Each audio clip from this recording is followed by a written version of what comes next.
I've been here since 1972. When I was a baby, I went to school here, so the schools here are very important to me because I know that they can be great schools because they have been great schools. They were great schools when I went here. When I graduated from Valley, it was a top school.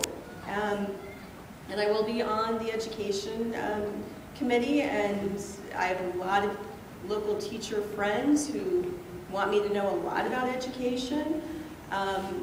You know, I went to college in Reno, so I know how important our state schools are as well as far as higher education. Also, I'm going to be on judiciary. I am a lawyer. I went to school in Chicago. We didn't even have a law school here when I went to school, but I came back to be with my family and be a part of this community because this community is very important to me. In fact, I didn't quite grow up in Henderson. I grew up, however, on the other, where Eastern, kind of one side of Eastern is county and one side of Eastern is Henderson. I was on the side that was county.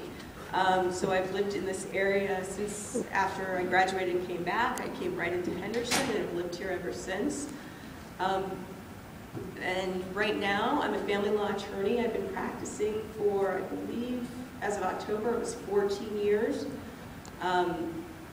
You may have heard, apparently, according to John Ralston, I worked for Barbara Buckley. I haven't worked for Barbara Buckley. Every family law attorney in Clark County has probably volunteered for Barbara Buckley, so that's where that connection was made.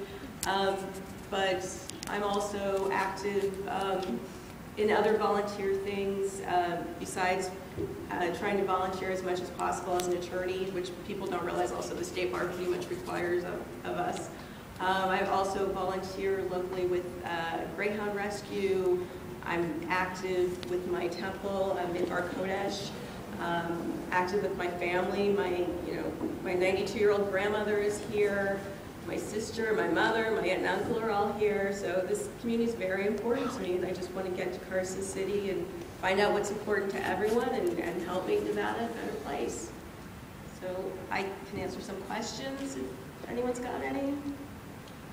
Welcome to our world. Thank you. What is your philosophy in terms of the Constitution and government in general? Well, you know, to be out in the public and have thoughts, you know, I'm 42 years old and I'm, you know, chatty, and I've always had thoughts, and I've always been, you know, politically minded. But I'm now realizing that what I think when I'm having a cup of coffee with my friends and when I'm babbling on Facebook, you know, right now isn't so important. What's important, especially because I didn't get out there and campaign and because I am filling in for April, isn't as important right now as what the constituents think. So I am still trying to get to find out what the constituents in Assembly District 29 are thinking and what they want. You know, as an attorney, I feel like, oh, I've studied the Constitution, I really know what it means, but I know there's a lot of people out there that they didn't have to go to law school to feel that they know what the Constitution means and what's important and what we need to do as a legislature. You know, for me, it's to some extent, it's hands-on. You know, because I'm an attorney, I know what it's like to have to deal with statutes that maybe don't consider every possibility or even major issues that should have been considered. So that's where I'm really going to try to dig in and really look at what's going on and what are the possibilities, what does this mean in the future if we pass this legislation, if we modify this legislation, what does that mean on the ground for the people who have